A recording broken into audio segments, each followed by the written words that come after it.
Rooi kappie en haar ma het saam in 'n huisie gebly. Ouma was siek en hulle kon nie na haar toe ry. Hulle kar was gebreek en die pad was op, nadat hulle so beslis vas het of gly. Ma pak toe 'n mandjie vol kos.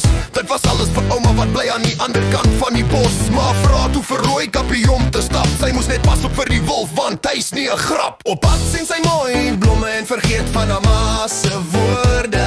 Sy is onskuldig, hoor net vol sing en mooi akkoorde. Rooi kappie kom toe by ouma se huis aan. Ouma maak die deur gou oop, want sy was gedaan.